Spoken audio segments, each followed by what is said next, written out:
Salve, salve, ouvintes e ouvintes do podcast do lado esquerdo do muro, Conexão Israel. Estamos de volta, 35ª semana consecutiva. Eu, Marcos Gorenstein e João Miragaia. Fala aí, João. Fala, Marquinhos. Fala, pessoal. Tudo bem? Tranquilo, tudo na boa. É uma semana em que a gente vai falar de notícias para além do governo e do corona. Finalmente, né, cara? A gente não aguentava mais. Eu acho que vocês também, ouvintes, não aguentavam mais. E a gente, enfim, tem coisas aí que eu acho que, na verdade, até ficaram mais. Tiveram uma exposição maior na mídia do que a própria crise do corona e até, quem sabe, aí a questão do governo, se bem que essa é muito polêmica. Então, vamos lá para o nosso primeiro bloco, onde a gente vai estar falando do Oriente Médio nessa semana. Bom, essa semana foi uma semana em que Israel se viu dentro de um ataque cibernético. Na verdade, essa semana, hoje, quinta-feira, a gente está gravando, houve um ataque, a gente vai falar dele mais para frente, mas também houve um ataque iraniano a Israel no final de abril. Foi um ataque cibernético, onde instalações de água israelenses foram atacadas, foram atingidas. Não houve um dano muito sério, né? Eram instalações de distribuição de água e esgoto. Os danos foram leves, não foi nada pesado, não houve interrupção, né, do fornecimento de água, de distribuição de água, mas eles tiveram que trocar alguns equipamentos básicos, válvulas, tubulações, enfim. E faz parte de toda uma relação aí de Israel com o Irã, né? Foi um ataque que ele veio do Irã, as forças, um grupo iraniano, não necessariamente o governo iraniano, eu li dizendo que o governo iraniano não se mete muito nessas questões cibernéticas, mas enfim, foi um ataque que saiu do Irã e que atingiu essas instalações aqui em Israel. E só para lembrar que Israel e o Irã vêm tendo uma guerra já há alguns anos, né, em território sírio, né? Israel vem combatendo constantemente a presença iraniana em território sírio, com bombardeios e inclusive, semana passada, Israel anunciou que o ex-ministro da Defesa, agora a gente pode falar que ele é ex-ministro da Defesa, Naftali Bennett, anunciou que a presença iraniana em território sírio era cada vez menor, obviamente em função de toda a crise econômica que o Irã vem passando, a crise do corona e também os ataques israelenses, mas o que aconteceu é que houve esse ataque iraniano a instalações de água em Israel, e Israel contra-atacou, né? Nessa semana saiu um relatório, né, na imprensa americana falando que o ataque cibernético que foi feito por Israel, ele fez com que portos, né, no Irã ficassem paralisados completamente, navios não conseguiam aportar, os equipamentos, né, nos portos também não funcionavam, e Israel mandou um recado, né? Israel disse, se vocês fizerem isso com a gente devolve. É uma guerra que ela está acontecendo em outras esferas. Eu não vou dizer sem vítimas, né? Porque vai sempre ter vítimas, mas outras esferas acontecendo. As organizações israelenses ligadas à segurança, né? Como o Mossad, a usina nuclear em Dimona, ou o Instituto Biológico, né, do Exército, que fica na cidade de Ness Tziona, eles não são ligados à internet justamente para impedir esse tipo de ataque, né? E que, caso haja um ataque, que essas instituições sejam afetadas. Mas Israel mandou um recado. Israel disse que se o Irã continuar com esses ataques, a gente vai ter um problema sério aí pela frente. E hoje, quinta-feira, o Israel sofreu uma série de ataques cibernéticos, milhares de sites que são hospedados no WordPress foram invadidos e derrubados, e os hackers conseguiram colocar vídeos anti-Israel nesses sites, né? Alguns eram, inclusive, sites de grandes empresas. Imediatamente, a WordPress disse que os ataques foram realizados pelo Irã, mas não apresentou nenhuma evidência, né, de que tivesse sido de lá. E o que diz a empresa israelense de inteligência cibernética chamada Checkpoint é que o ataque foi feito por um grupo chamado Hackers da Salvação, que, de acordo com eles, tem uma ligação, já vem atuando desde o mês passado, e tem uma ligação com a Turquia, com Gaza e com o norte da África. Entramos na era cibernética, né, cara? É isso, guerra cibernética e vamos ver o que vem pela frente, né? Pois é, esses cyberataques, na verdade, já são esperados há um tempo, e é sabido isso, é conhecido o fato de que o Irã investe em tecnologia cibernética de hackeamento e de ataques na guerra cibernética, né? É sabido isso é conhecido, é muito falado, né? Que o Irã é um dos países mais fortes do Oriente Médio nessa estratégia. Algo sobre o qual não se fala muito de Israel, mas é razoável supor que Israel também seja uma potência nesse aspecto, porque em várias áreas da alta tecnologia Israel é uma potência e o país, obviamente, está preparado. Se o Irã é forte nisso, obviamente que Israel tem que saber bater de frente com isso. E mostrou que consegue, né? Porque o ataque cibernético contra a distribuição de água e esgoto de Israel, né? Que na verdade ele fracassou justamente porque Israel está muito bem preparado para sofrer esse tipo de ataque e também porque, muito provavelmente, a inteligência israelense alertou sobre essa possibilidade de ataque, sobre a forma de ataque. A gente também sabe que a inteligência israelense funciona nos países inimigos com uma eficácia acima da média, né? Não só Israel conseguiu evitar esse cyberataque, como deu uma resposta em menor grau, porque se o Irã tivesse conseguido sabotar o sistema de água e esgoto de Israel, podia ter sido devastador para o país, né? Podia ter deixado muita gente sem água, podia ter misturado água com esgoto, podia ter deixado grande parte da população doente, né? Os cyberataques são muito perigosos, são ataques à população civil que se enquadram em terrorismo em qualquer aspecto que seja interpretado. E a resposta de Israel ela foi em menor grau, foi uma resposta para mostrar, olha só o que a gente pode fazer com vocês, né? Apesar de que o Irã não ter assumido, né, o grau do caos que foi, Israel fechou o maior porto do Irã, né, o terminal de Shahid Haji, na cidade de Bandar Abbas, que fica localizado no Estreito de Hormuz, o maior porto do país. Alguns relatos locais falaram em congestionamento de dezenas ou centenas de quilômetros por causa disso.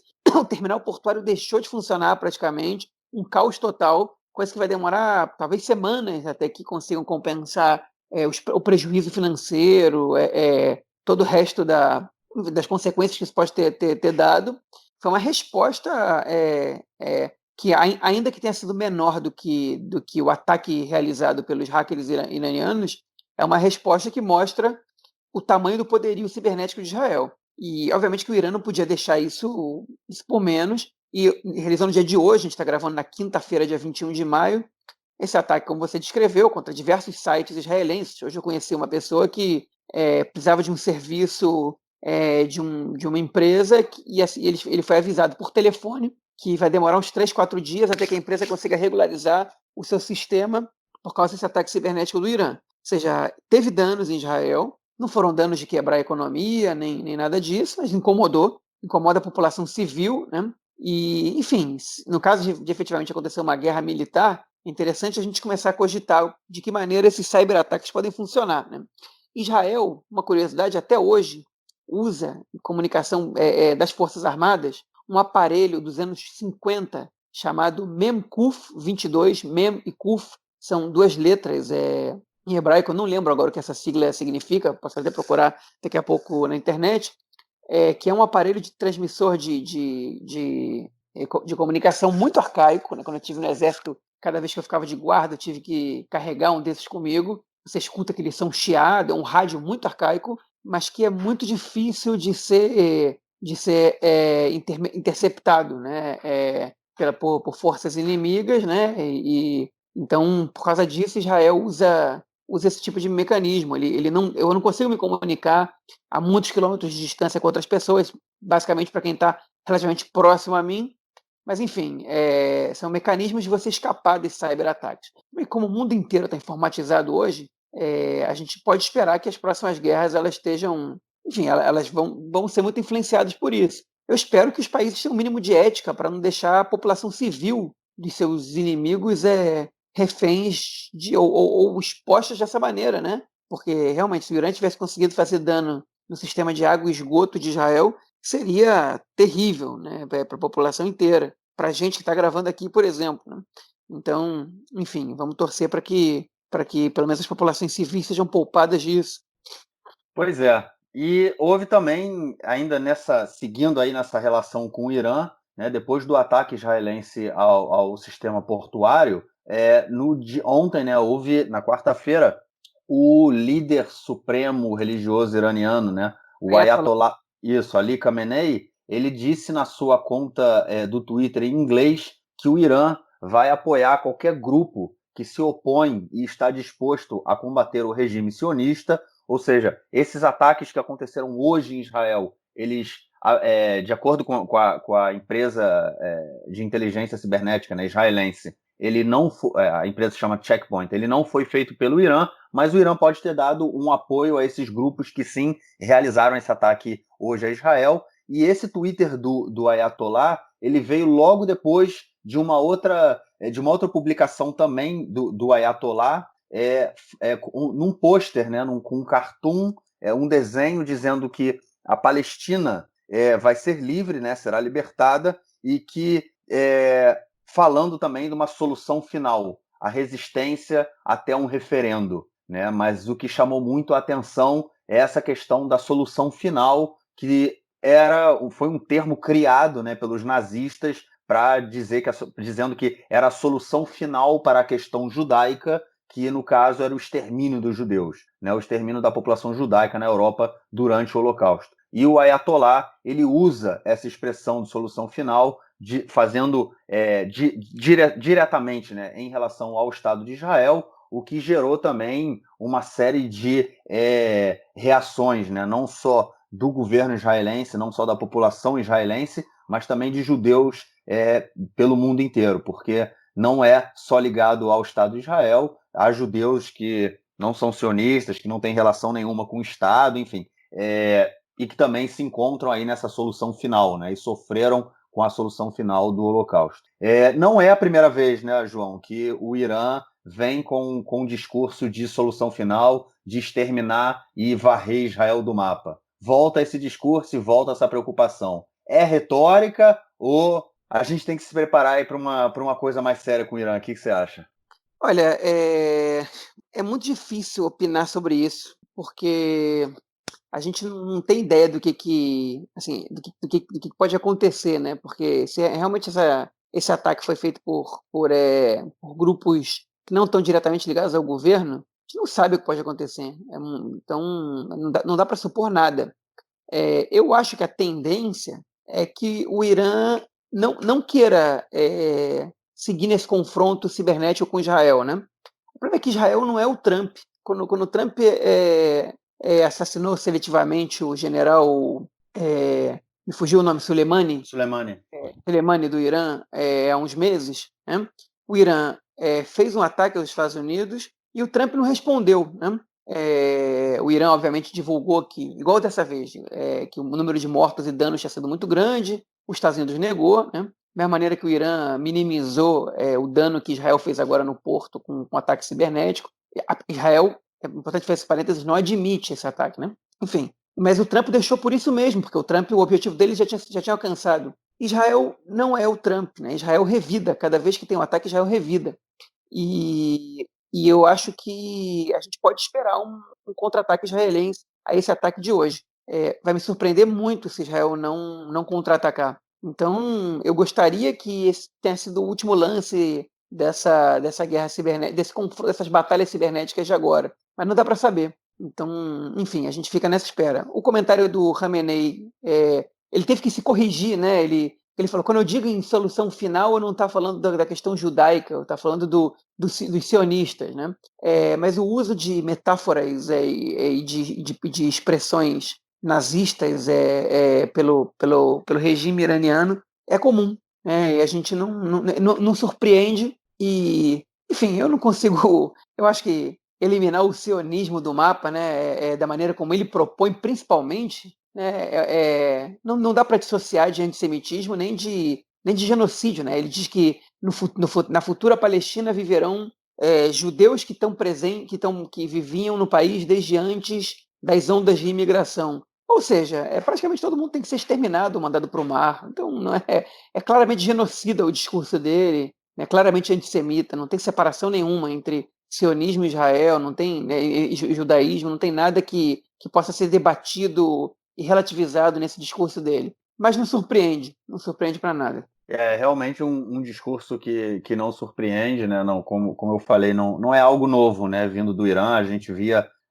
era algo que era muito comum na época do presidente Ahmadinejad, né? Depois que ele saiu do poder, esfriou um pouco, mas agora volta. Mas a gente tem que, eu acho que também é importante levar em consideração que o Irã vem passando por uma crise muito grande, né? Desde que houve que os Estados Unidos saiu do acordo nuclear, né? E impôs sanções econômicas ao Irã, e logo depois veio o corona no Irã. Hoje parece que a situação está um pouco mais controlada lá, mas o país foi muito afetado pelo corona no início, e tem um descontentamento muito grande da população. Então pode ser também retórica, jogar para a galera, né, aquela coisa de tirar o foco da crise interna, dos problemas internos, e jogar para a população toda essa questão. E também há um descontentamento da população em função da intromissão do Irã na Síria e do apoio do Irã ao Hezbollah. Porque eles falam, por que vocês estão dando dinheiro para o Hezbollah ou para grupos sírios, ao invés de botar dinheiro dentro do país que a gente está precisando? Deixa o dinheiro aqui, a gente tem que comer, a gente tem que trabalhar, enfim. Não está fácil. Então, a gente pode pensar também que toda essa questão ela envolve, não necessariamente o Irã está querendo um confronto com Israel, mas é uma cortina de fumaça também para para eles tirarem o foco, né, da crise interna. Mas, sem sombra de dúvida, como você falou, é um discurso que ele não é antisionista, é um discurso antissemita. E isso aí a gente não tem como deixar passar barato, né, cara? Não dá. Pois é. Bom, vamos então pro segundo bloco, onde agora a gente vai entrar já em questões domésticas. Esse podcast a gente dividiu em outros blocos, mas a partir de agora vão ser questões domésticas, e o primeiro bloco das questões domésticas a gente vai estar falando do julgamento do Netanyahu. É isso, o julgamento dele, do primeiro-ministro israelense, né, pelo menos pelo próximo ano e meio, está marcado para começar no próximo domingo. E o Bibi, né, ele tentou dar uma adiada, tentou empurrar de novo mais uma vez, só lembrando que esse era para ter começado já há mais de um mês atrás, né, o julgamento dele, dos casos de corrupção que ele está sendo investigado, que está sendo indiciado, né, já foi investigado, está sendo indiciado. Por conta do corona, o então ministro da Justiça, que agora é ministro do Interior, Amir Ohana, ele colocou todo o sistema judiciário em quarentena, né? Vamos dizer assim, ele colocou o sistema judiciário em sistema de emergência, e isso fez com que o julgamento do Bibi fosse postergado, prorrogado, até o dia 24 de maio, que é o próximo domingo, que está marcado para começar. Eu vi na semana passada uma entrevista com o Bibi dizendo que perguntaram para ele, né, se ele iria aparecer na corte, se ele iria aparecer no julgamento ou se ele mandaria só os seus advogados. Ele falou que faria o que fosse necessário, né, o que fosse exigido que ele tivesse que fazer. Só que no dia seguinte ele apresentou um pedido para não aparecer no julgamento, para ver se só os advogados iam. Ele não quer ser fotografado no banco dos réus. Eu gostaria de ver uma foto dessa. Eu não sei se ela vai aparecer, mas enfim.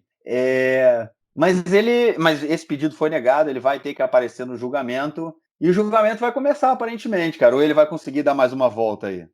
Não, ele vai ter que. Dessa vez ele não consegue escapar, não. Ele pediu outra vez o adiamento, não deram. Todo mundo se manifestou contra, né? O Mandelblit, que é o procurador-geral do governo, né? Que relaciona aos assuntos de governo, se manifestou contra. O Avi Nistelkorn, que é o novo ministro da Justiça, se manifestou contra. E a Justiça foi lá e manteve a data do julgamento. Ele não conseguiu fugir dessa vez. Ele está tentando o máximo possível adiar, mas não está conseguindo. Agora já não consegue mais. Conseguiu quando tinha um parceiro dele no Ministério da Defesa que fechava tribunal. Quando o corona estava com muitos infectados, ele tinha esse argumento, para não dizer desculpa esfarrapada, mas dessa vez não deu, né?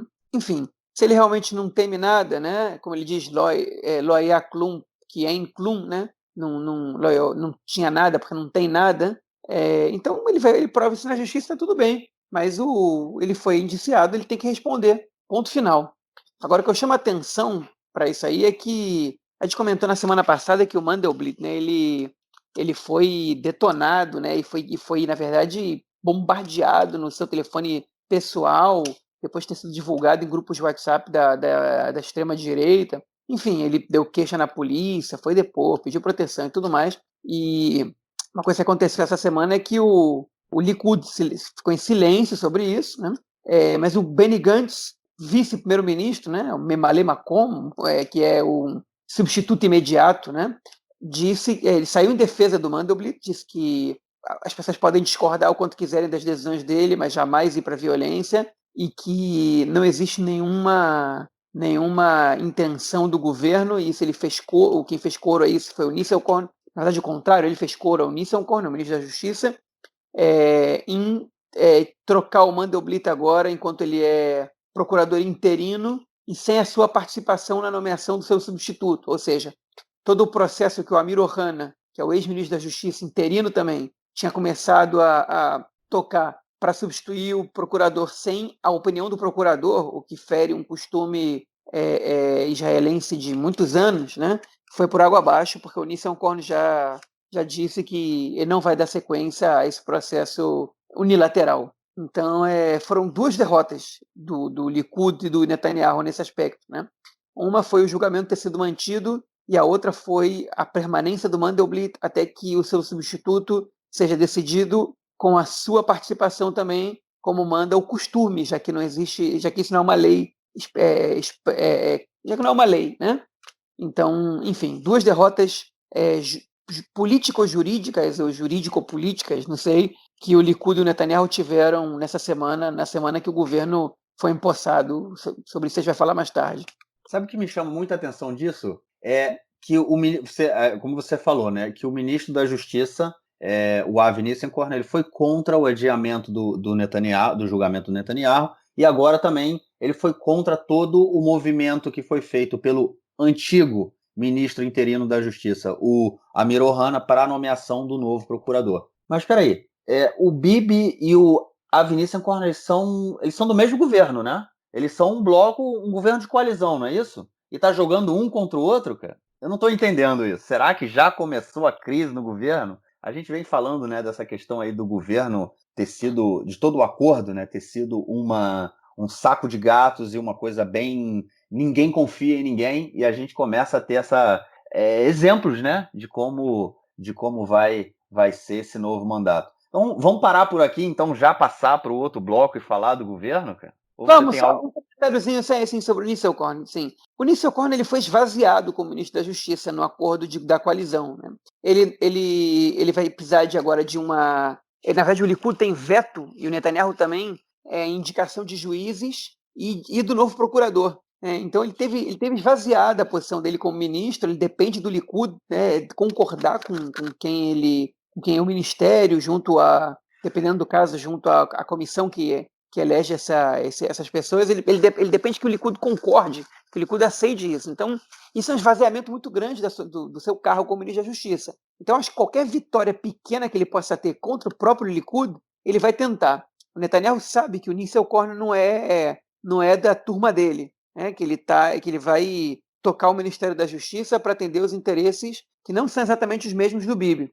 Então, o Bibi ele se precaveu no acordo de coalizão para minimizar os efeitos das decisões do Nisselkorn, que na verdade, vão ser honestos, essa decisão de nomear alguém com a participação do Mandelblit e de ser contra o adiamento do julgamento do Netanyahu são muito pequenas perto da participação do Likud nessas decisões de nomeação de juízes e do procurador. Né? Então, enfim, o Nisselkorn faz o que pode e o que ele pode é pouco perto do que ele é limitado, né? Mas, enfim, vamos esperar as próximas cenas, porque eu acho que não vai acabar por aí, não. O Nisselkorn ele vai tentar buscar brechas ali, e o Likud vai tentar, e o Netanyahu vai tentar também, de alguma maneira, enfim, complicar a situação da justiça no julgamento. Isso é muito claro para todo mundo, né? Só lembrando que o Nisselkorn era afiliado ao Partido Trabalhista até ele entrar para o Azul e Branco, né, em setembro de 2019, perdão, em março de 2019, e ele foi presidente da Histadrut Avdim, que é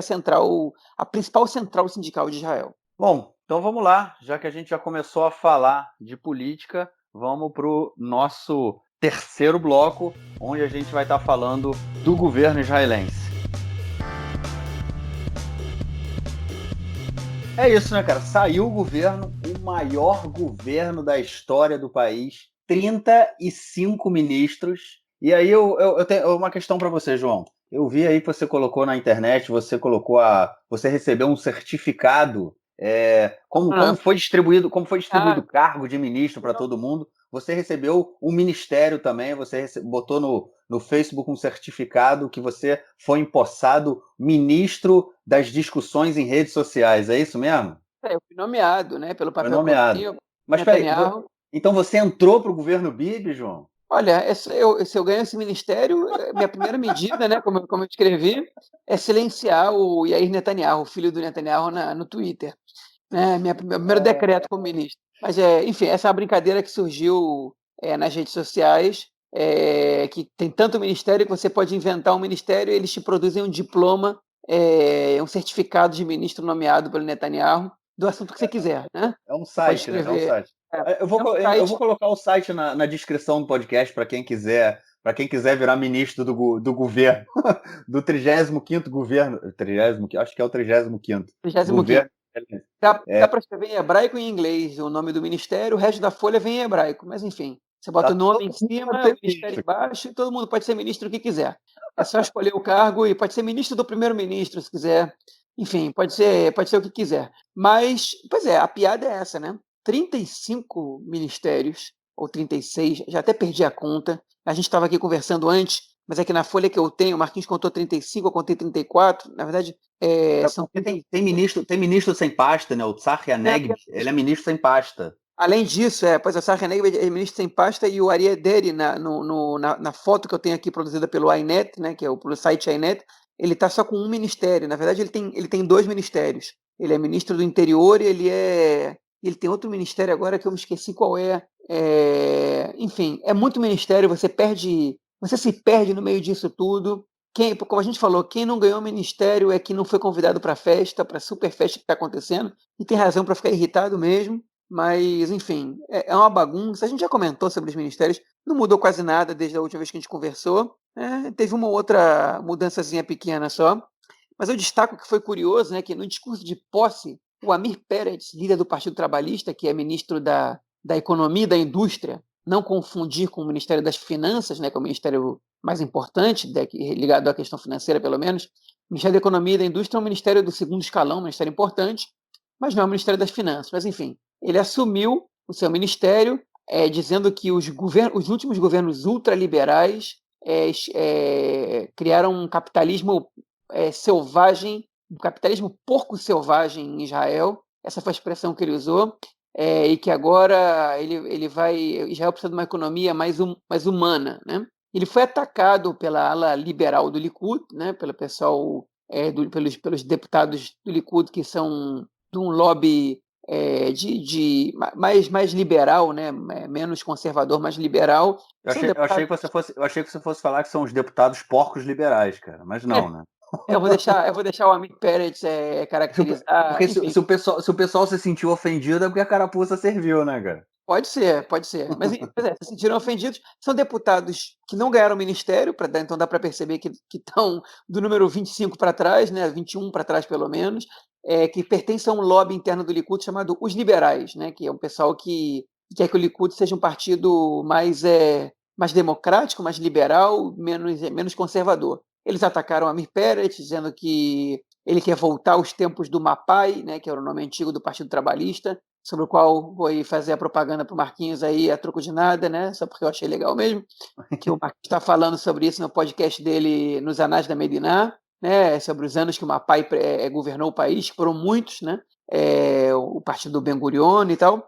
Enfim, e o Amir Peretz ele, na verdade, ele gosta de ser associado ao Mapai. Para ele não tem nenhum problema, né? Chamar ele de socialista, associar ele ao Mapai, ele gosta disso, pelo menos evoca um período que o Partido Trabalhista era forte. Né? Eu acho que o Amir Peretz tem muito pouca margem de manobra para poder fazer mudanças na economia israelense como ele gostaria, até porque o ministro das Finanças é o Israel Katz, que é do Likud, que não é nenhum adepto vamos dizer dessa maneira, da social-democracia pregada pelo Amir Peretz. Mas, enfim, deu para ver que a coalizão também já começou no dia de jurar o governo ser empossado, já começou com acusação dos dois lados, com briga política, porque é um governo levemente Frankenstein aí, né? Tem um pouco de tudo aí. E tem mais de uma coisa que de outra, mas tem aí umas contradições que a gente vai ter que sentar e esperar para ver o que vai acontecer. Isso eu destaco, né, dessa. Não sei se você tem alguma coisa para destacar, acho que você tem sim. Eu tenho uma. Bom, esse número todo, né, de 35 ministros, eu posso colocar também na descrição do podcast o link para o site do Knesset, do parlamento, que está aí a listagem total, a listagem dos ministros, então vocês podem acompanhar do governo, né, a formação do governo. E uma coisa bem, assim, olhando aqui, cara, tem coisas bem. São coisas assustadoras, mas eu ouvi uma piada na rádio essa semana que eu adorei. Eu vou contar para vocês. Tem um dos ministros, ele se chama Zeev Elkin, e ele estava sendo entrevistado pelo apresentador num programa chamado Ariel Golan. Ele tem um programa todo dia de manhã na rádio Reshet Bet, né, que é a rede B, vamos dizer assim. E é uma rádio de notícias, de atualidades, toca muito pouca música, é mais notícias e atualidades. É tipo uma CBN, né, uma Band News, uma coisa assim. E aí o Ariel Golan estava falando com ele e falou assim, pô, mas esse número absurdo de ministros e não sei o quê. Inclusive eu vi uma piada com o nome do senhor, falando pro Zeev Elkin, né? E aí ele contou a piada. O Zeev Elkin, ele é ministro de Educação Superior e ministro de Recursos Hídricos, ok? Só que tem uma questão. Obviamente, nunca existiu um ministro da Educação Superior. A Educação Superior ela era ligada ao Ministério da Educação. E o Ministério de Recursos Hídricos, ele também nunca existiu. Os recursos hídricos eles eram dentro, né, era dentro do Ministério de Energia. Só que foi tudo desmembrado, né? Como também você tem aí o Ministério de Questões de Assentamentos, que agora está com a Tzipi Rotovelli. O tema de assentamentos era ligado muito também ao Ministério da Agricultura. Enfim, eles desmembraram tudo para poder arrumar cargo para todo mundo que queria. Bom, voltando lá à piada. O cara o apresentador, ele vira pro Zé Evelkin e fala assim, não, eu vi hoje uma piada na internet que falava da sua negociação com o primeiro-ministro Benjamin Netanyahu sobre que cargo que o senhor ia receber. Que no caso o senhor virou para ele e falou assim, ô primeiro-ministro, eu gostaria de um cargo, eu gostaria de um ministério. E aí o primeiro-ministro pergunta para o senhor qual cargo que você quer e o senhor fala assim, eu quero o Ministério da Educação Superior. E aí o Bibi fala, tá feito, né? Tipo o gênio da lâmpada, né? Assim, tá feito, você tem o Ministério da Educação Superior, é seu. E aí o Bibi vira para ele e fala assim, quer mais alguma coisa? E aí o Zé Elkin vira para ele e fala assim, uma água, por favor. Aí o Bibi fala, tá feito, Ministério da Educação Superior e de Recursos Hídricos.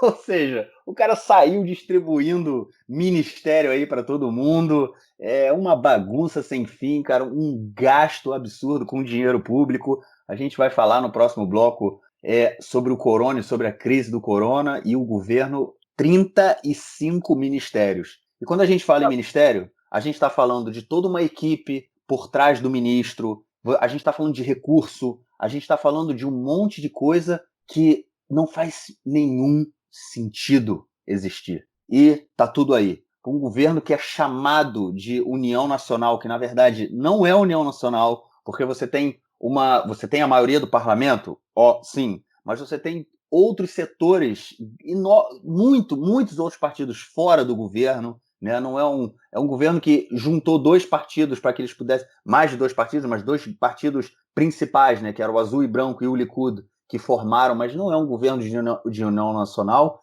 E como a gente já vem falando também nos outros podcasts, é um governo que ele está fadado ao fracasso, porque não há nenhuma confiança. E o que a gente falou no bloco anterior, né, dessa relação aí do Nissenkorn, do Avi Nissenkorn, que é o ministro da Justiça, querendo que o julgamento do Bibi comece, né, em vez de trabalhar para que o julgamento seja postergado e não sei o quê, mostra um pouco, né, dessa questão toda aí de como essa desconfiança do governo ela já acontece.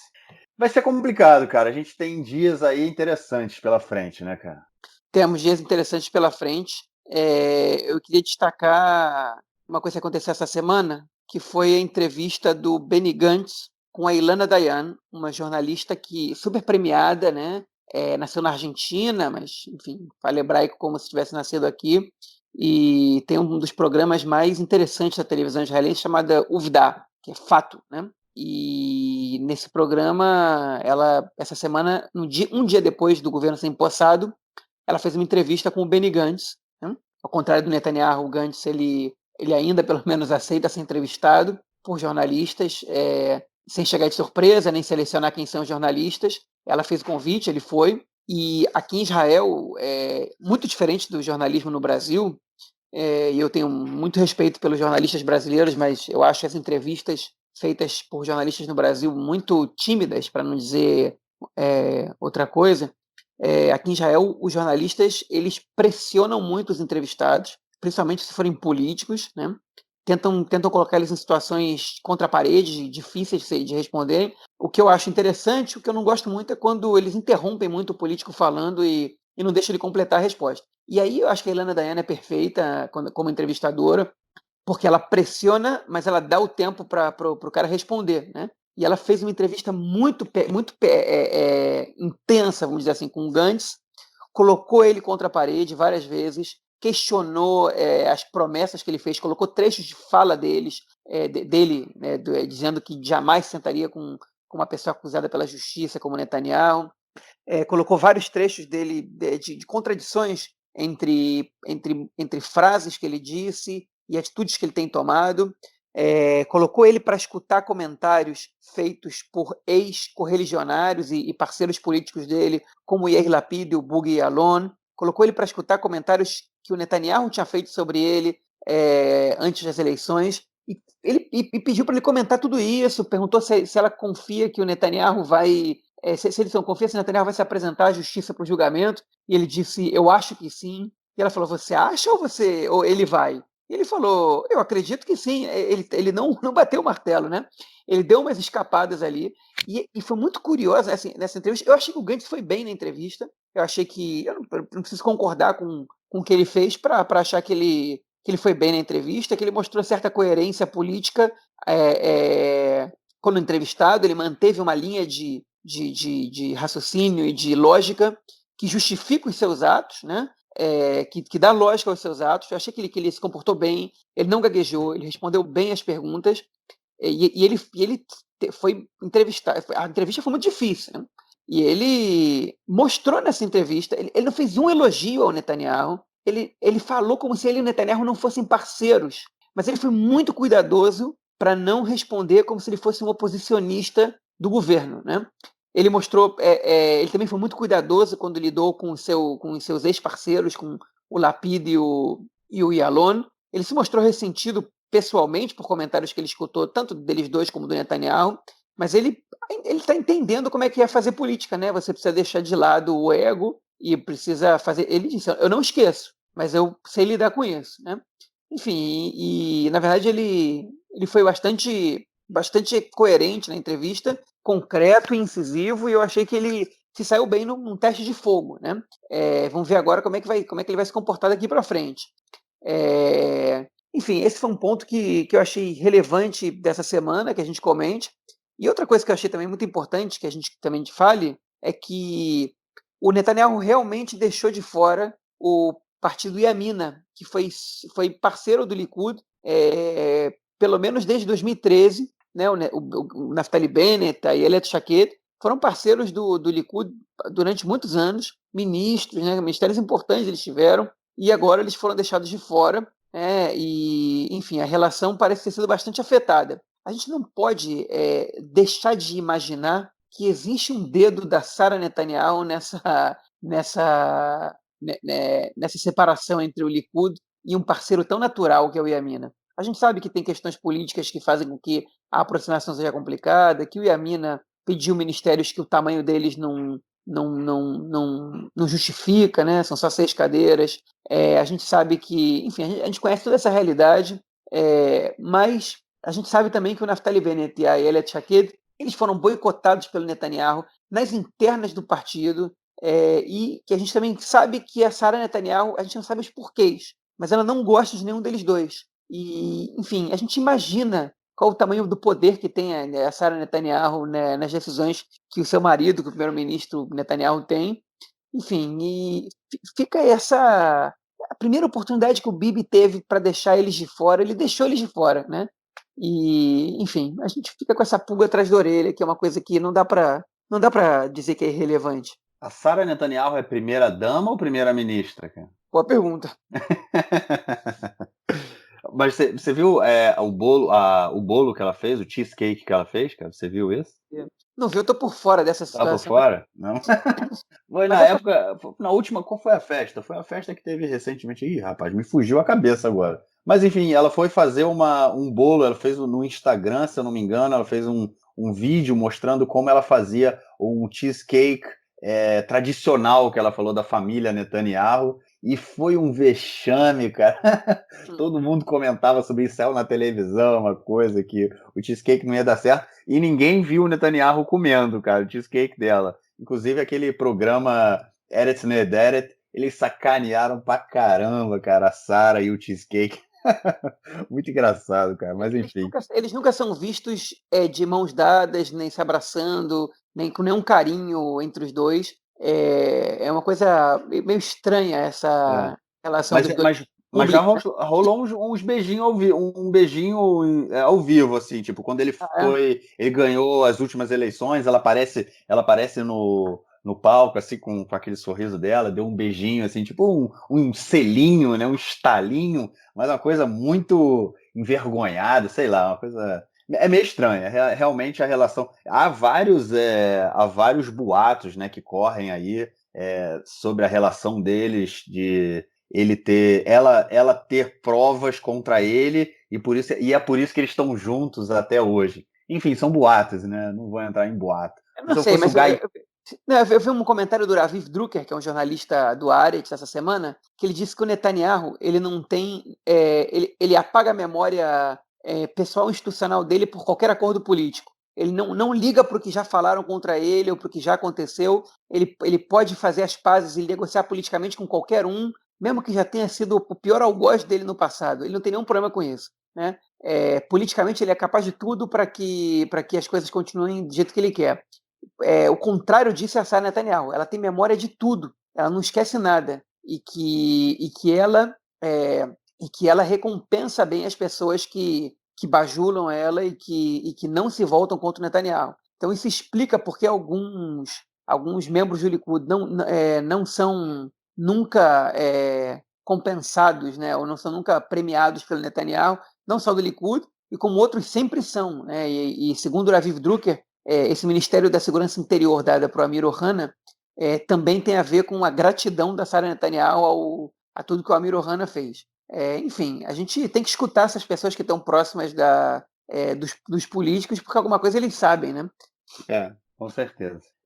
Vamos então falar de um outro assunto que vai ser central aí também nesse governo, que é a questão da anexação, né, de parte dos territórios palestinos da Cisjordânia, que a gente comentou disso, né, anteriormente, foi aprovado pelo governo americano, pelo projeto de paz, né, do Trump, que foi apresentado, o acordo do século, aparentemente permite, né, a anexação de assentamentos e de regiões na Cisjordânia, inclusive o Vale do Jordão, né, que a gente falou que corta a Cisjordânia de norte a sul e que, caso seja anexado por Israel, vai deixar os territórios palestinos como uma ilha cercada de Israel por todos os lados. E cada vez se fala mais nessa questão da anexação, por conta também da situação política do Trump nos Estados Unidos, que não anda muito boa, e o Abbas, essa semana, o Mahmoud Abbas, né, que é o presidente da Autoridade Palestina, falou que vai cortar qualquer relação com Israel por conta disso, né, dessa discussão de anexação. A Europa continua, países europeus e a União Europeia, né, continuam ameaçando Israel, falando que caso Israel anexe parte da Cisjordânia, vai ter consequências diplomáticas muito sérias, e a Jordânia também. O rei jordaniano falou que, caso isso aconteça, pode estar em risco o acordo de paz entre Israel e a Jordânia. Será que sai essa anexação, cara? Eu tenho ouvido cada vez mais que, na verdade, é tudo um blefe, que não é mais jogando para a galera do que, na verdade, uma política que vai ser levada à frente. Olha, se é um blefe, foi um blefe mal dado do Netanyahu, porque ele falou tanto nisso, o Trump deu essa confirmação que agora ele precisa fazer. Ele precisa agradar a base, né? O Gantz ele não quer muito fazer essa anexação. Ele não está muito interessado porque o Gantz ele é mais moderado, a base de eleitores dele não é da direita exatamente, muito menos da extrema direita. E ele sabe que anexar o Vale do Jordão praticamente elimina a possibilidade de um acordo de paz com os palestinos e coloca em sério risco o acordo de paz com a Jordânia, que é muito importante para Israel, né? Então a gente sabe dessa situação. O Vale do Jordão, só para a gente ter uma noçãozinha do contexto, no Vale do Jordão vivem 15 mil judeus e 65 mil palestinos, né? É uma região que é muito pouco habitada, é um dos territórios mais extensos da Cisjordânia, todo ele é território C, né? Que é considerado território sob total domínio israelense, né? E salvo a cidade de Jericó, que foi a primeira cidade a entrar nos territórios A, que é total controle palestino, mas a população de Jericó está contada nesses 65 mil que eu disse agora. É um território muito estratégico, historicamente estratégico para a segurança de Israel, mas também estratégico do ponto de vista da economia para os palestinos, porque é lá que eles esperam investir mais na produção agrícola do país, porque é a região mais fértil da Cisjordânia. Então, é muito difícil você imaginar que os palestinos eles vão abrir mão de ter soberania sobre o Vale do Jordão. Nas propostas anteriores de paz, um dos pontos de impasse foi que os palestinos não aceitavam nem sequer não ter soberania completa sobre a região. Eles queriam, eles não aceitavam forças israelenses nem forças jordanianas ocupando essa fronteira ali. Então, enfim, se é blefe ou não, eu não sei. A gente não sabe o que o Trump vai fazer, porque é uma das pessoas mais imprevisíveis, uma das lideranças políticas mais imprevisíveis da história contemporânea, se não for a mais imprevisível. Mas, enfim, a gente realmente, a situação ela é apreensiva em relação a essa situação, em relação a essa anexação. Para mim, pelo menos, que acho que seria desastrosa essa anexação do Vale do Jordão, é uma situação bastante apreensiva, porque aparentemente o Netanyahu e o Gantz já estão de acordo com isso. Uma pesquisa feita mostra que 13% da população israelense acha. Só 13% seria a favor da devolução do Vale do Jordão num possível acordo de paz com os palestinos, né? O que é muito engraçado, porque uma outra pesquisa mostra que 55% da população é a favor de dois estados, né? E que a maioria da população israelense é contra essa anexação imediata da maneira como ela está sendo proposta. Que saiu isso no iNet essa semana. Então, enfim, é muito sensível essa questão da anexação, e acho que a gente se meteu num buraco que é difícil de sair agora, né? Se o Bibi quiser cancelar essa anexação, ele vai ter que pedir para o Trump para desautorizar a anexação. Mas eu não sei se o Bibi quer realmente cancelar, porque vai ficar ruim para ele, né? E eu acho que essa anexação ela só serve para quem para quem não consegue enxergar a longo prazo que ela praticamente elimina a possibilidade de solução de dois estados, e a vantagem, na verdade, ela é vantajosa, basicamente, para quem é a favor da ideia de um estado só, né? Que são basicamente as pessoas que são a favor do estado de apartheid, né? Que querem que os palestinos não sejam inseridos nesse um estado só e sejam subcidadãos, ou as pessoas que são a favor de um estado só para todas as populações, que eliminaria a possibilidade de um Estado judeu, que são os grupos pós- ou anti-sionistas, né? Então, enfim, que é contrário, então, ao sionismo da maioria, né, da população. Então, essa anexação ela é um buraco que o governo pode estar se metendo agora, que pode ser que ele pode não conseguir sair mais no futuro, né? Vale lembrar que a anexação de territórios ela só pode ser cancelada posteriormente, né, por 80 deputados votando a favor desse cancelamento ou por um plebiscito, né? Então é perigoso demais você declarar uma anexação, porque praticamente inviabiliza qualquer possibilidade de acordo. Resta saber também se, como você mesmo falou, né, que o Gantz ele tem restrições, né, à anexação. E inclusive você falou isso no episódio passado. Bom, não me lembro mais se foi no passado ou no retrasado. Mas o Bibi pode tentar, né? Ele sabe que não é uma boa jogada, mas a base dele pede isso e o Trump liberou. Então, nesse momento, ele tenta avançar e depois joga no colo do Gantz a não anexação, né? A impossibilidade de anexar e também, obviamente, na oposição. Pode ser uma jogada dele aí para tentar sair por cima com toda essa história. Mas, sem sombra de dúvida, caso isso aconteça, é uma mudança dramática, né? Uma mudança muito grande na conjuntura, né, da região. O que será da relação e do conflito palestino-israelense em um possível cenário de anexação seria bem interessante. Até porque, como eu falei lá no início, a comunidade internacional ela se opõe, né, à anexação. E é interessante a gente ver também questões sobre o Bibi e o Trump, né? Porque, por exemplo, o Trump ele reconheceu que a anexação israelense das colinas do Golã, ele reconheceu, né, a anexação israelense das colinas do Golã. Os Estados Unidos agora reconhecem as colinas do Golã como território israelense. Mas e daí, né? Só os Estados Unidos, não há um reconhecimento internacional, a ONU não reconhece, né? O mesmo acontece em Jerusalém, né, oriental, a unificação da cidade, né? Ela não é reconhecida internacionalmente. E agora, caso o Trump também aceite e reconheça a anexação israelense, isso também é muito vazio, né? Não é uma coisa que dá uma legitimidade. O Trump reconheceu. E daí que o Trump reconheceu, entendeu? Deixa, de uma certa forma, é vazio, não é uma coisa que possa se sustentar com muita força. Então, pode estar também mostrando aí que o Bibi, apesar dele colocar várias e várias vitórias, apresentar vitórias, são vitórias que elas não têm uma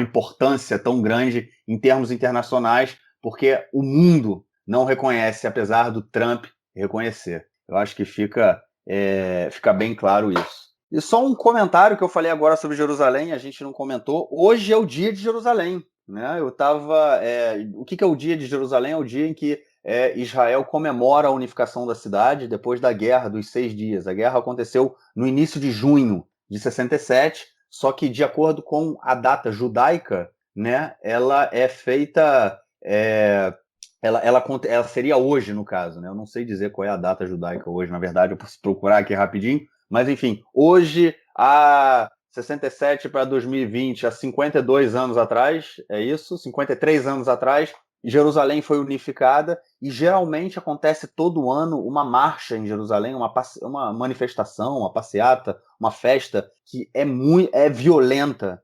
Não acontece... Bom, acontece muito violência física, né? Mas é uma passeata que ela passa dentro do bairro muçulmano da Cidade Velha e há sempre confronto entre os manifestantes e a população árabe da Cidade Velha, a população muçulmana. E esse ano, por causa do corona, muito pouco se falou do Dia de Jerusalém, muito pouco se falou do dia que marca, né, eu não gosto de dizer que a cidade é unificada, porque quem conhece Jerusalém sabe que a cidade nunca foi unificada. Mas é essa junção aí, vamos dizer assim, da cidade oriental e da cidade e da parte ocidental da cidade. Mas hoje só foram permitidos 450 pessoas na manifestação, que chegaram, o final, né, das festividades é sempre no Muro das Lamentações, né, no Kotel, e as pessoas foram separadas em grupos e mantendo 2 metros de distância uma das outras, mas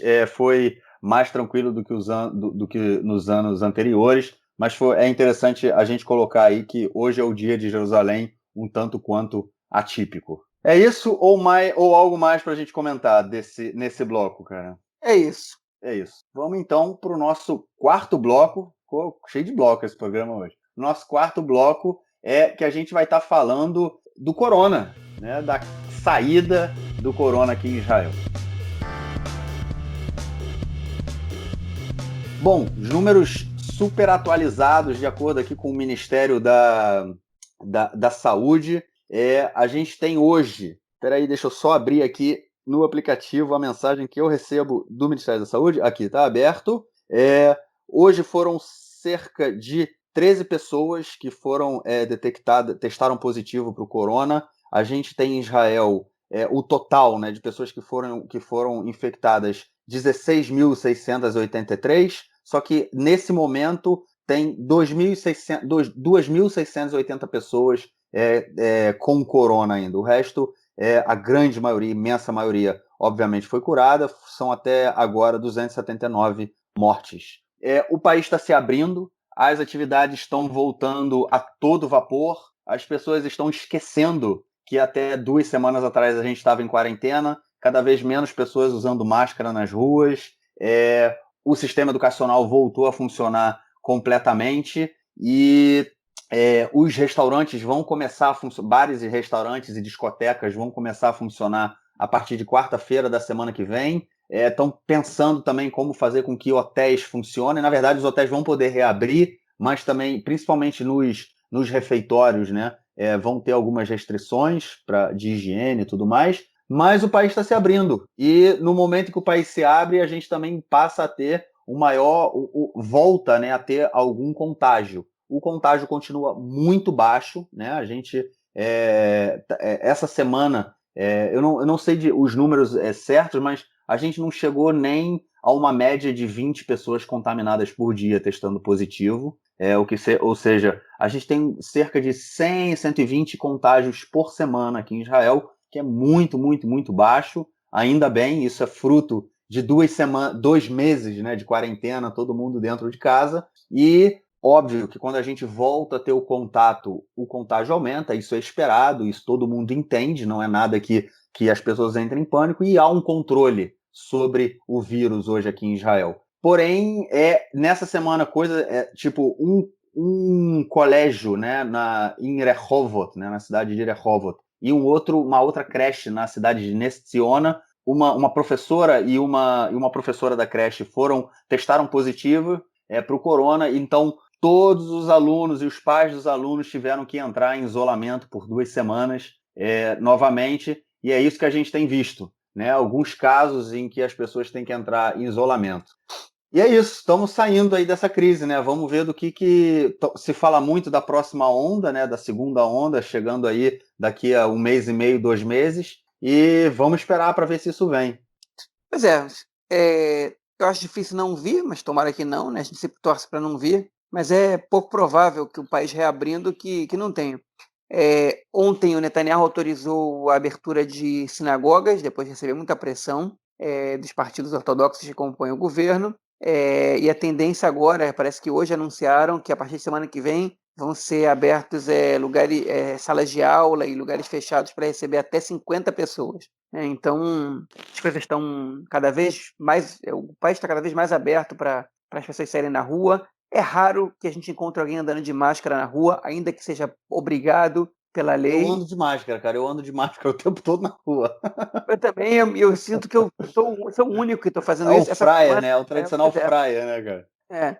Fraia, o tipo otário em hebraico. Otário. É. Essa semana fez um calor especial aqui, veio uma onda de calor do deserto, às vezes ela aparece. Essa foi muito forte, todos os dias passou de 40 graus na grande maioria do país. Eu cheguei a ver o termômetro do carro marcando 48 graus. Eu tirei uma foto de 47 do meu termômetro do carro, cara. Pois é, anteontem cheguei a ver 48, agora de temperatura na região do Kinneret, do lago Kinneret, do Mar da Galileia para alguns, de temperatura, não de sensação, chegou a fazer 45 graus lá.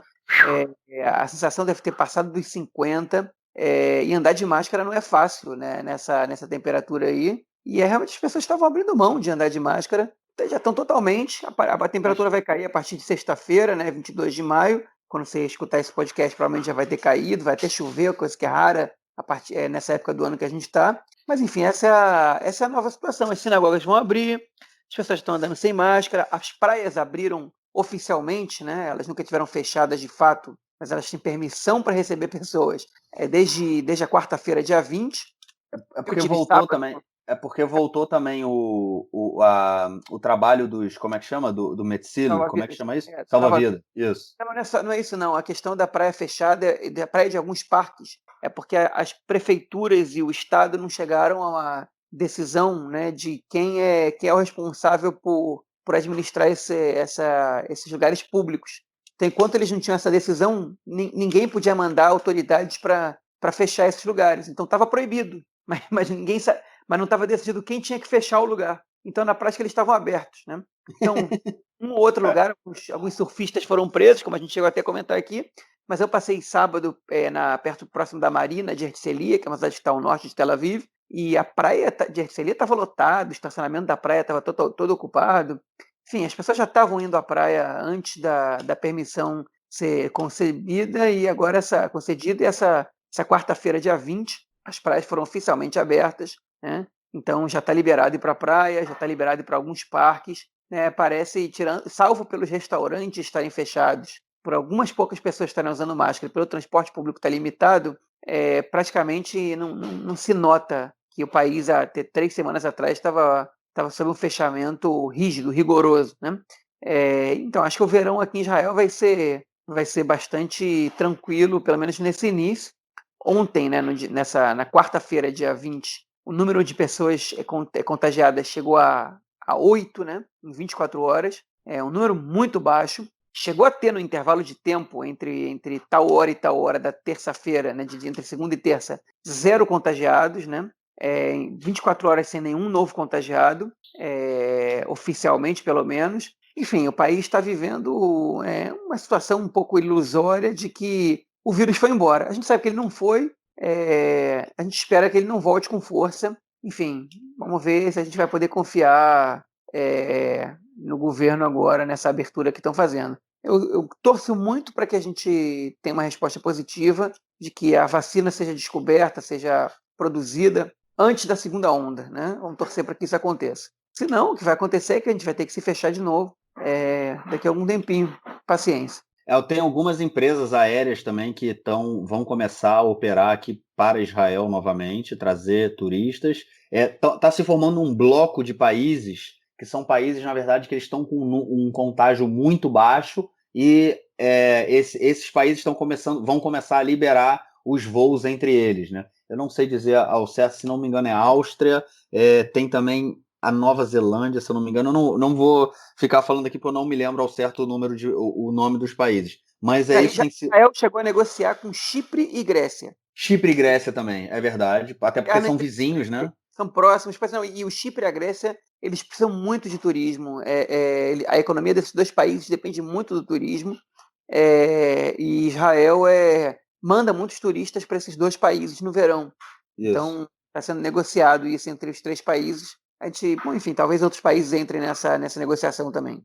O voo de Israel, de Tel Aviv para o Chipre, né? 45, 50 minutos, é tipo um Rio-São Paulo, né? Rapidinho. Para a Grécia, para a ilha de Rodos, são acho que 2 horas, 1h30, 2 horas, é bem rapidinho também. Ou seja, tem muito israelense que vai para essas regiões, e são balneários e são hotéis para jovens. No Chipre, então, as pessoas vão para lá, não só israelenses, mas a gente do mundo inteiro, tem muito inglês que vai para lá nas férias, e são hotéis onde tem festas o dia inteiro, e tipo como a gente vê naqueles filmes americanos em que as pessoas no verão vão para hotéis e é festa, é mais ou menos o que acontece no Chipre. Então vai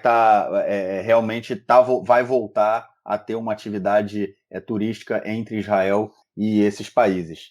Uma outra coisa que eu queria comentar aí sobre o corona foi uma entrevista que foi concedida pelo ex-ministro da Saúde, o inexistente, inexpressivo Litzman, né? Que ele nessa semana deu ele quase não apareceu, né? Eu comentei disso nos episódios, que me chamava a atenção que quem esteve à frente da crise do corona foi o né? Agora ele saiu do cargo, o ex-diretor do Ministério da Saúde, Bar Simantov, e o Litzman quase não apareceu, o Yaakov Litzman, que era o ministro, quase não aparecia. E essa semana o Litzman deu uma entrevista, caiu atirando para tudo que é lado. Ele falou que ele achou um absurdo a política que foi adotada pelo Ministério da Saúde, que foi a política de quarentena. Não que ele não é que ele não fosse, que ele seja contrário à quarentena, mas ele achou que houve um exagero muito grande, né? Que o Ministério da Saúde veio com aqueles números de que Israel poderia chegar a 10 mil mortos e o Netanyahu comprou esse argumento, não esse argumento, né? Comprou essa versão e ele era contra isso. Ele falou, não, o Netanyahu comprou essa versão do Ministério da Saúde, da direção do Ministério da Saúde, e tipo, ele foi deixado de lado. Né? E ele concordou que ele foi deixado de lado, ele concordou que não foi ouvido, ou seja, não teve papel nenhum na situação, ele não teve absolutamente nenhum papel, não fez nada para melhorar a situação, até porque agora ele está falando que foi contra a política de quarentena, que hoje está mostrando que surtiu um efeito muito positivo para o país. Enfim. Ainda bem que ele... né? Ainda bem que ele não foi ouvido. Ainda bem que ele não foi ouvido. Agora ele foi para o Ministério da Habitação, né? Foi para o Ministério da Habitação. Vamos ver como é que ele vai atuar por lá. Eu tenho uma sugestão que vai chover permissão para construção e talvez até subsídio em cidades e assentamentos de população ultra-ortodoxa. Rapaz. É uma sugestão minha que vocês vão ver sendo confirmada aí. É quase uma profecia, mas uma profecia muito fácil de ser feita, sendo confirmada nos próximos anos. Podem anotar. Verdade. A gente vai trazer esse tema para frente. A gente vai trazer. É isso. Vamos, então, para o nosso quinto bloco. Pô, João, a gente fez um programa com 5 blocos. Nosso quinto bloco, onde a gente vai ouvir o comentário do esporte do nosso camarada Nelsinho Burg. Manda, Nelsinho. Meu caro Gorenstein, amigos do Conexão Israel, do lado esquerdo do muro, mandar um abraço também ao João, na cidade de Kfar Saba. Ali na rua principal de Kfar Saba, na Avenida Weizmann, tem um lugar para comer hambúrguer e outros sanduíches com carne chamado Adaetzem, até o osso. E o João tem ido lá com a família, e lá de sobremesa dá para comer também churros. É isso aí, dá para passar lá, fazer um takeaway, pague leve, ou também pedir em casa. Mas o João vai lá com a família, faz o pague leve nessa época final da corona, comem o hambúrguer, comem o sanduíche que eles querem comer e comem de sobremesa também um delicioso churros crocante, fritinho, como manda o figurino. Manchete do site one.co.il,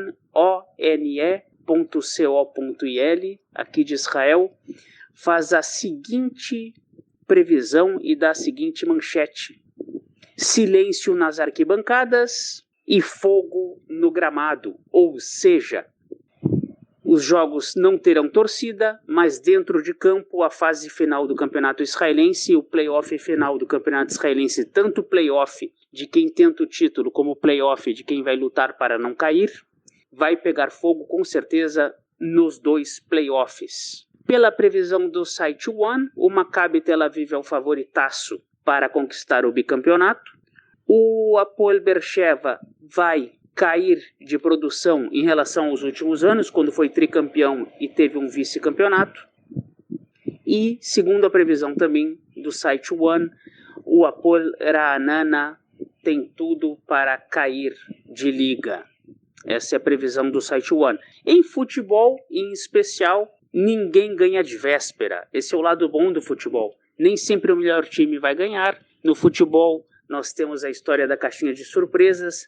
A gente tem, de repente, um time que é pior tecnicamente, mas consegue, através de uma retranca, de um contra-ataque, pressiona, a bola bate na trave, e numa dessas pode dar uma zebra. Mas realmente a tendência é que o Maccabi Tel Aviv confirme a boa campanha. O Maccabi Tel Aviv, nos últimos 2 anos, o ano passado e esse, fez uma campanha similar ao que o São Paulo fez quando foi tricampeão brasileiro em 2006, 7, 8. Era um time muito bem postado em campo, um time que não fazia muitos gols, mas tomava poucos gols também. Uma equipe muito bem organizada na parte defensiva. Esse é um dos segredos do Maccabi Tel Aviv, um time que toma poucos gols e perde muito pouco também. E é o favoritaço realmente para a conquista do título. Um grande abraço e até a próxima. Valeu, Nelsinho. Muito obrigado por mais esse comentário. A gente espera, obviamente, na semana que vem. E, João, algo mais a acrescentar ou eu posso ir para o ar-condicionado, cara? Não, quero sim. Quero mandar um abraço para o pessoal do Abonim Dror do Brasil, que ia vir para o Shnat Arshara, que é um programa aqui em Israel esse ano, e não saiu por causa da crise do corona. Tive uma conversa com eles essa semana pela internet, e o pessoal escuta o podcast aí, e pediu aí para mandar um abraço para eles, e eu estou aqui mandando um abraço e força, pessoal. Tomara que vocês possam vir o mais cedo possível, quando a situação começar a melhorar aí no Brasil também. Enfim, um abraço aí para vocês todos, fiquem fortes. Beleza, eu já tive a oportunidade de trabalhar também com esse pessoal do Dror que vem para cá nesse programa. Muito legal, espero realmente que vocês possam vir, é uma experiência bem interessante e vocês saem daqui sabendo muito, aprendem bastante, é bem legal. Show de bola. João, então eu vou para o ar-condicionado, cara, porque eu estou no único quarto da minha casa em que o ar-condicionado está quebrado, que é o bunker. E eu tô fechado para não acordar meus filhos e para não ter barulho na nossa gravação. Eu tô suando em bicas aqui, cara. Vai nessa aí, então, Marquinhos. Um abraço. Valeu, aí, cara. Até a próxima. A gente se fala semana que vem. Grande abraço. Tchau, tchau.